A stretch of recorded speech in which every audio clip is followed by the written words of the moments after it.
பிடிச்சமான விளையாட்டுங்க. இதில் ஒரு செலவும் கிடையாது.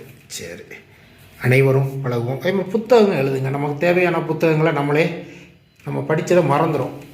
20 வயசில் படித்ததே 60 வயசில் மறந்துடும். அதனால் இப்படி புத்தகங்களை எழுதிட்டிங்கன்னா, புத்தகங்கள் பழைய புத்தகங்கள் படித்தீங்கன்னா எல்லாமே இப்போ ஏஐ வந்துட்டு நமக்கு முன்னாடி ஏஐலாம் நம்ம நம்ப முடியாது.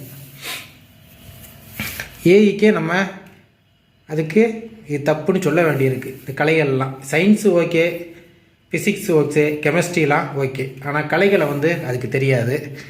கலைகள் ஒவ்வொரு கலைகளையும் நம்ம அதில் ஆட் பண்ண வேண்டியிருக்கு. ஏஐயில் சொன்னால் தான் அது நம்ம இது தப்பு அப்படின்னு நம்மளே சொல்ல வேண்டியிருக்கு. இந்த சிலம்ப கலையை பற்றி அது ஒரு வாக்கில் க்ரியேட் பண்ணுறது. அது நம்ம கேள்வியில் வச்சு ஏஐ க்ரியேட் பண்ணி கொடுக்கு. அது தப்பான விஷயங்கள், அதை பார்த்து பழக வேண்டாம். நம்ம திருத்தி நம்ம கொடுத்தோம்னா அது எடுத்துக்கிடுது. அதே மாதிரி நம்மளோட கலைகள் எல்லாத்தையும் ஒரு நோட்டில் எழுதி வைங்க, பழகுங்க. எவ்வளோ தான் ஏஐ, ஏஜிஐ, ஏஎஸ்ஐ இருந்தாலும், டெக்னாலஜி வளர்ந்தாலும், ஃபுல்லாக டெக்னாலஜி எல்லாமே வளர்ந்துட்டு, அதனால் எவ்வளோ தான் இருந்தாலும் ஒன்று கேட்டுக்கோங்க, உடம்ப ஆரோக்கியத்தை அதால் கொண்டு வர முடியாது. நம்ம உடற்பயிற்சி பண்ணால் மட்டும்தான், இல்லாட்டா அதுக்கு தகுந்த வேலைகள் செஞ்சால் மட்டும்தான் நம்ம உடல் ஆரோக்கியத்தை கொண்டு வரும். அதில் ஒரு சிறந்த எளிமையான பயிற்சி இந்த சிலம்படி. இந்த சிலம்படி பயிற்சியை நம்ம அழகாக செஞ்சுக்கலாம்.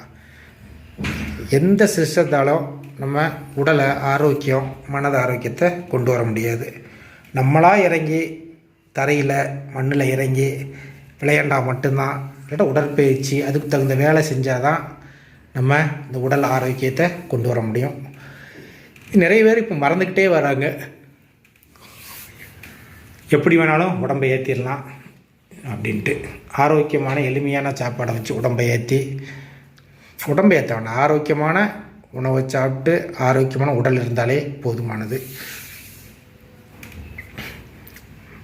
முன்பெல்லாம் குஸ்தி, தண்டால் பைட்டாக் இதுக்குன்னே ஜிம் இருக்கும். இப்போ எல்லாமே ஒவ்வொரு பெசல் எக்ஸ்ட்ரா நிறையா க்ரியேட் பண்ணுறதுக்கு ஜிம் அது ரொம்ப சந்தோஷம். அதே போல் நீங்களும் உங்கள் ஹெல்த்தை பார்த்து உடற்பயிற்சி பண்ணதுக்கு எப்படிலாம் தரப்பயிற்சி பண்ணணும், எப்படிலாம் சிம்பிளான பயிற்சியை பண்ணி போதும் அப்படி அதே மாதிரி நீங்கள் க்ரியேட் பண்ணதுக்கு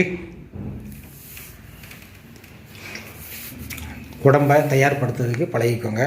இதுதான் எளிமையான ஒரு பயிற்சி. இவ்வளோ கம்பே ரெடி பண்ணி வச்சுருக்கேன். இது எல்லாமே விளையாடுறதுக்கு. நிறைய கம்பை வெட்டி நானே தூர போட்டிருப்பேன். ஏன்னா மனம் அதில் கஷ்டமாக இருக்கும். ஃபஸ்ட்டு கம்பெலாம்